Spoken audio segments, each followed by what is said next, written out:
सलाम, नमस्ते, सत श्री अकाल। मैं हूं रजा और आप देख रहे हैं रजाग्राफी की मिडिल ईस्ट स्पेशल रिपोर्ट। दोस्तों, आपको मालूम है कि हूथीज यानी यमन के जो लड़ाके हैं हूथीज, उनका सऊदी अरब से बहुत सीरियस क्लैश चल रहा है। सऊदी अरब और जितने भी अरब देश हैं उनके बारे में सभी को पता है नाजरीन की उनके पास इतना दम नहीं है कि वो हूथीज से अकेले लड़ सकें। तो अब जैसे ही हूथीज मुसीबत बने सऊदी अरब के लिए, तो ज़रा इस वीडियो को देखिए। सऊदी अरब ने भाई 43 देशों को इनवाइट किया, जिसमें यूरोपीय यूनियन के देश भी शामिल थे। दोस्तों, सऊदी अरब के अंदर 43 देशों के army officials, commander, defence minister, तमाम लोग पहुंचे थे। जो नहीं पहुंचे वो वीडियो कॉन्फ्रेंसिंग के जरिए इस मीटिंग में शामिल हुए। इस मीटिंग का मकसद पूरी दुनिया के यूरोप समेत बड़े देशों के आर्मी ऑफिसर्स सिर्फ इसलिए इकट्ठे हुए क्योंकि मुट्ठी भर यमन के हूथी से सऊदी अरब नहीं लड़ पा रहा था। अब आपको हैरत होगी कि ये दुनिया के तमाम टॉप के देश, जो 43 देश थे, वो आए और मकसद ये था कि सऊदी अरब सबको इकट्ठा करके सबकी फौज मिलाकर दुनिया की सबसे बड़ी फौज तैयार करने वाला था मुट्ठी भर हूथीस के खिलाफ। यहीं पर हूथी की जीत हो जाती है कि बताइए, सामने से सऊदी अकेला अमेरिका के साथ भी मिलकर हूथीस से नहीं लड़ सकता। लेकिन सऊदी अरब को बड़ी कामयाबी मिली। ज्यादातर देश तो शामिल नहीं हुए इंटरनेशनल फौज को बनाने में हूथीस के खिलाफ, लेकिन कुछ देश जिनका नाम आपको बता रहा हूं वो सऊदी अरब के साथ हाथ मिला चुके हैं और अब वो यमन के खिलाफ मिलकर, हूथीस के खिलाफ मिलकर सऊदी अरब के साथ ऑपरेशन करेंगे, जिसमें Bahrain, Djibouti, Egypt, Jordan, Kuwait, Maldives, Pakistan, Qatar, Somalia, Sudan और यहां तक कि तुर्की और यमन की प्रेसिडेंटल लीडरशिप, यमन की जो ऑफिशियल सरकार है। कुछ देश इंपॉर्टेंट है जैसे पाकिस्तान और तुर्की भी इसमें शामिल हो गए हैं। अब ये लोग हूथीस के खिलाफ ऑपरेशन करेंगे, हमला करेंगे सब मिलकर। यह है सऊदी अरबिया की औकात। वहीं सऊदी अरबिया ने यमन के ऊपर हूथीस के इलाकों में हमला किया, जिस हमले की तस्वीर आप देख रहे हैं, और उसके बाद हूथीस के ऊपर हुए हमले में हूथी के एक लड़ाके की मौत हो गई है। याद होगा, सऊदी अरब और अमेरिका ने मिलकर इराक पर आतंकी हमले किए, जिसमें इराक में करबला के ऊपर भी हमले हुए। मैंने ये खबर सबसे पहले बता दी थी कि करबला के इलाके में भी हमले हुए हैं और कई सारे जायरीन भी शहीद हो गए हैं। सच सामने आया है, इराक के लड़ाकों ने हमला नहीं किया था सऊदी पर, हूथीज ने खुद एक्सेप्ट किया है। अरब के प्लेटफॉर्म पर यह खबर आ चुकी है। यमन के हूथीज ने कहा है कि हमारे लड़ाकों ने इराक की सरजमीन के ऊपर से सऊदी अरब पर हमने हमला किया था क्योंकि वहां से हमारे हमले सटीक होते। लिहाजा जो वहां आम लोगों को 20 लोगों का नरसंहार सऊदी अरब और अमेरिका ने मिलकर किया, वो मासूम, सीधे साधे और बेकसूर अवाम थी।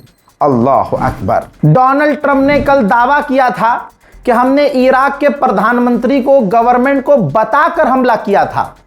अब इराक की सरकार ने इसका खंडन किया है और कहा कि झूठ बात है, सऊदी अरब या अमेरिका ने हमको बताकर हमला नहीं किया था। इराक के अंदर जो लोग मारे गए वो ईरानी थे, बेचारे ईरान के ऑफिशियल, क्योंकि वहां अरबईन का प्रोग्राम चल रहा है।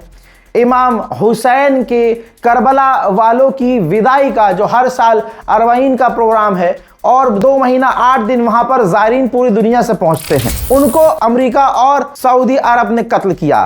तो दोस्तों, ये उन जनाजों की तस्वीर आप देख रहे हैं, उन शोहदा के जनाजों की तस्वीर आप देख लीजिए जो अमेरिका और आतंकी सऊदी अरब के हमलों में शहीद हुए हैं। अभी भी आप लोगों को सऊदी अरब और वहां की गवर्नमेंट अच्छी लग रही है तो आपकी सोच पे लानत।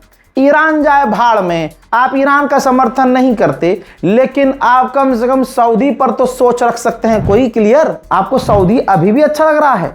ईरान के ऑफिशियल ने जो बात कही है वो आज क्लियर नहीं हुई है, पहले से क्लियर है, समझाता आया हूं। सऊदी अरब और अमेरिका ने जो हमले किए हैं उस पर टिप्पणी ईरान के ऑफिशियल मरांदी, मोहम्मद मरांदी हैं, कहते हैं सऊदी अरब इजराइल रिजीम के खिलाफ, ज़ियोनिस्ट रिजीम के खिलाफ कुछ नहीं बोलेगा, एक उंगली नहीं उठाएगा। लेकिन ये यमन के हूथीस को कत्ल करेंगे, मारेंगे, वो यमनी जो गज़ा और फिलिस्तीन को सपोर्ट करते हैं। हजरात, इन 5 लाइनों में सऊदी अरब की असलियत है। अगर आप नमाजी हैं, दीनी हैं, इस्लाम से प्यार करते हैं, ये दूसरी बात है। अगर आप इंसानियत के साथ खड़े हैं, आप मेरे भाई हिंदू हैं या मुसलमान हैं, सिख हैं या ईसाई हैं, अगर आप अपने धर्म को ढंग से फॉलो करते हैं तो गलत को गलत, सही को सही कहेंगे। अब आप बताइए ये कहां से सऊदी अरब ने सही किया कि इराक की गवर्नमेंट कह रही है कि आम लोग मारे गए, और जो हुथीज हैं उनको आपने देखा है कि गाजा के, फिलिस्तीन के समर्थन में रहते हैं। इजराइल अभी भी गाजा पर हमला कर रहा है, सऊदी अरब अभी भी चुप है। आपको न जाने कैसे सऊदी अरब फिर ठीक लगता है। जो बात मैं आपको समझाता आया हूं सबूत दे देकर, वही बात हुथीस के लीडर ने कही है। अंसारुल्लाह ने वीडियो जारी करके सऊदी अरब को एक्सपोज किया, कहा कि हम जो इस्राइल पर हमला करते हैं, रॉकेट दागते हैं, ड्रोन दागते हैं, उन्हें सऊदी अरबिया रोकता है।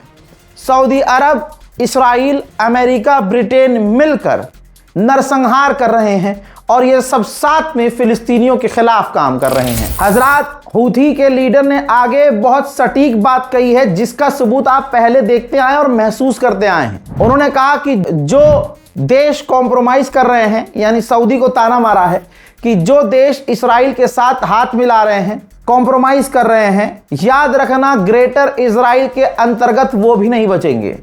कल उन पर भी हमला होगा, उन पर भी कब्जा होगा।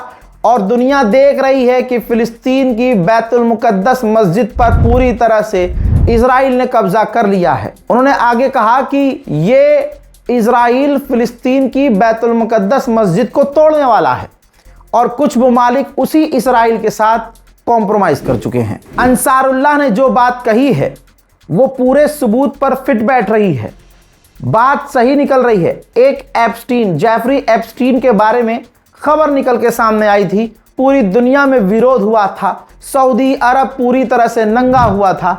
ये वो तस्वीर है। सऊदी अरब के ऑफिशियल ने यहूदियों को काबे का गिलाफ दिया था। जेफरी एप्स्टीन फाइल में ये तस्वीर डॉक्यूमेंट में निकल के आई थी, जो सीक्रेट डॉक्यूमेंट थे। अरब के बेचारे सीधे साधे लोग भी भड़क गए थे, लेकिन क्या करें, अपनी सरकार के खिलाफ कैसे बोलें। हूथीस के लीडर ने यही कहा कि ये जो सऊदी अरब ने अपने काबे का गिलाफ दिया था यहूदियों को, इससे साबित होता है कि सऊदी अरब यहूदियों के, इजराइलियों के कितना करीब है। ईरान के पार्लियामेंट स्पीकर जनाबे गलीबाफ ने कहा है, अमेरिका ने जो कश्म आइलैंड पर रेसिडेंटल बिल्डिंग, आम लोगों के घरों पर हमला करके आम बच्चे, औरतों और बुजुर्गों, नौजवानों को कत्ल किया, उनका खून रायगा नहीं जाएगा। खून का बदला खून है, बदला लिया जाएगा। इजरायली ऑफिशियल ने खुलासा किया है कि इजराइल के international airport Ben Gurion airport पर अमेरिका के भारी मात्रा में टैंकर खड़े हुए हैं, जो कि सिविलियन एयरपोर्ट है, जिस वजह से ये जो सीजन चल रहा है छुट्टियों का, इस वजह से उस एयरपोर्ट पर पैसेंजर विमान उतर ही नहीं पा रहे हैं क्योंकि जगह ही नहीं बची है। अमेरिका का स्टेट है मिनेसोटा के नाम से। खबर यह है कि ईरान के हैकर्स ने वहां के वाटर सप्लाई प्रोग्राम पर हैकिंग करके डिस्टर्ब किया है। भाई, अगर आपको ईरान के सुप्रीम लीडर जो अभी हैं मुज्तबा खामनेई, उनसे जरा सा लगाव है तो आपके लिए बड़ी खबर है। अमेरिका की CIA और इस्राइल का मोसाद दोनों मिलकर मुज्तबा खामनेई के पीछे पड़े हुए हैं, वो उन्हें ढूंढ रहे हैं। अब उनका क्या मानना है? इस्राइल और अमेरिका मानते हैं कि मुज्तबा खामनेई जिंदा हैं, लेकिन वो हमले में बुरी तरह से घायल हो गए थे, बुरी तरह से।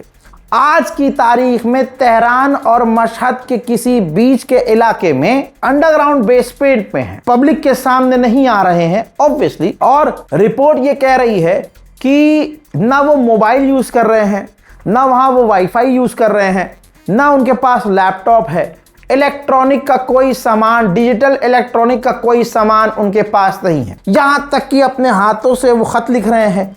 इनर सर्कल, अपने ही लोगों के सीक्रेट जो खुफिया लोग हैं, उनके जरिए वो खत बाहर भेज रहे हैं और अमेरिका की CIA और मूसाद जनाब मुज्तबा खामनाई को कत्ल करने के लिए उन्हें ढूंढ रही है। हजरात, अमेरिका ने कहा है कि जब से ये दोबारा हमने बैरिकेडिंग की है ईरान के, तब से अब तक हमने 24 जहाज़ों को वापस मोड़ा है।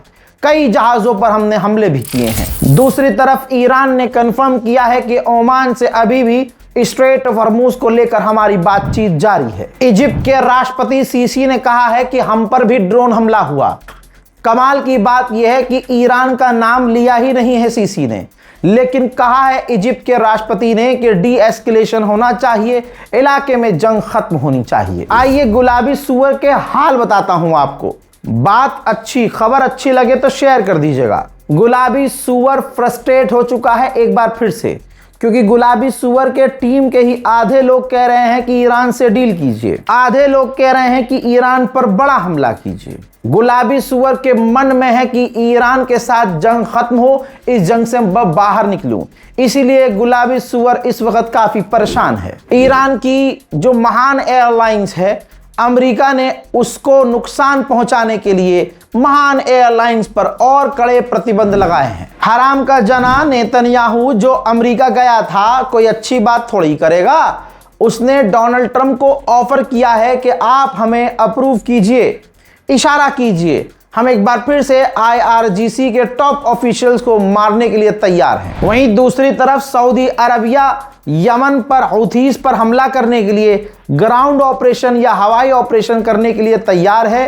बस वो फाइनल स्टेप में है, कभी भी हूथीज पर सऊदी अरब बड़े हमले कर सकता है। अल जजीरा ने मोदी सरकार की धोती खोली है, ये देख लीजिए। ऐसे ही नहीं, भारत बदनाम हो रहा है भाई। जहां दुनिया के टॉप के देश इस्राइल को हथियार नहीं दे रहे हैं, खबर यह है कि 2596 जहाज भर भर कर मोदी सरकार ने अपने फादरलैंड इजराइल को हथियार भेजे हैं। दिल्ली पर यह इल्जाम लगा है कि यह सारा खेल मोदी नेतन्याहू खेल रहा है और भारत ने फिलिस्तीनियों और गाजा के लोगों के नरसंहार के लिए हथियार इस्राइल को दिए हैं, जो कि इंटरनेशनल लॉ का उल्लंघन है। यह पता है किसने कहा है? ये human right agency amnesty international ने खुलासा किया है और अब तमाम अरब देशों के मीडिया पर यह खबर जा चुकी है। बहुत अच्छे से बज रहा है। उधर हमास हथियार डालने को तैयार है। हमास नए गवर्नमेंट को, नई जो सरकार आने वाली है, उनको हथियार सौंपने वाला है। यहां तक कि हमास अपने पूरे टनल्स का मैप भी सरेंडर करने वाला है। हजरात, इजराइल के अंदर एक शादी थी। ये वीडियो मैं अलग से दिखा नहीं सकता और ब्लर भी कर रहा हूं, बस आप समझ जाइए कि मैं जो बता रहा हूं वो सच्ची बात है। वहां नारे पता है हथियारों के साथ क्या यहूदी लगा रहे हैं? हम सारे फिलिस्तीनियों को कत्ल कर देंगे। उधर बर्तानिया के अंदर एक ब्रिटिश महिला को इसलिए गिरफ्तार किया गया क्योंकि ये फिलिस्तीन के समर्थन में, गज्जा के समर्थन में, आम लोगों के समर्थन में सड़क पर थी और नारा लगा रही थी।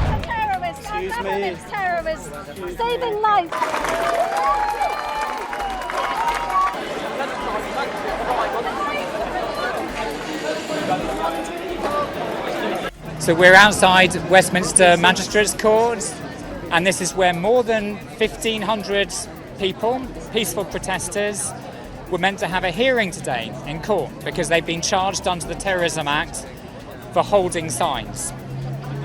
And people have come from all over the country for this hearing. It was on the court list. हज़रात मोहतरम, यहूदी फौज में और अपने कमांडर में भिड़ंत हो गई, जिसके बाद ये फोटो देखिए, बेस पर मौजूद यहूदी फौजियों ने अपने हथियार डाल दिए और फिर उसके बाद वीडियो देखिए, उन्होंने अपने कमांडर के खिलाफ प्रदर्शन किया, नारेबाजी की और बेस से निकलने लगे। बात जब ज़्यादा बढ़ गई तो कमांडर और अपने फौजियों के बीच मीडिएशन करवाया गया और फिर मामला हल करके इन तमाम फौजियों को वापस बेस पर भेजा गया। इजराइल के फाइनेंस मिनिस्टर की औकात देखिए, यहूदियों के दिल में मुसलमानों के लिए नफरत की इंतहा देखिए। ताज़ा बयान में इसने कहा है कि गाज़ा कोई देश नहीं, एक जेल है। गाज़ा में सबसे बुरे हालात हैं। गज्जा के लोग वहां से निकलना चाहते हैं, लेकिन इजिप्ट ने रास्ता बंद किया हुआ है और पूरे गाजा के लोगों को कैदी बना रखा है। मोहतरम हजरात, इस रिपोर्ट को शेयर कीजिए। गाजा और फिलिस्तीन में अगर आप चाहते हैं कि थोड़ी थोड़ी मदद पहुंचती रहे तो ये बारकोड तो शायद काम ना करे, लेकिन अकाउंट डिटेल मौजूद है। डायरेक्ट बैंक अकाउंट डिटेल का इस्तेमाल करके गाजा और फिलिस्तीन के लिए जो हम थोड़ा बहुत कर रहे हैं उसमें आप कंट्रीब्यूट कर सकते हैं। फिलहाल के इस रिपोर्ट में इतना ही। इस रिपोर्ट को शेयर कीजिए। फिलिस्तीन और पूरी दुनिया के मुसलमानों के लिए, अपने मुल्क के अंदर शांति और अमन के लिए दुआ कीजिए। इस रिपोर्ट को शेयर कीजिए। अपनी राय कमेंट में लिखिए। जय हिंद व सलाम।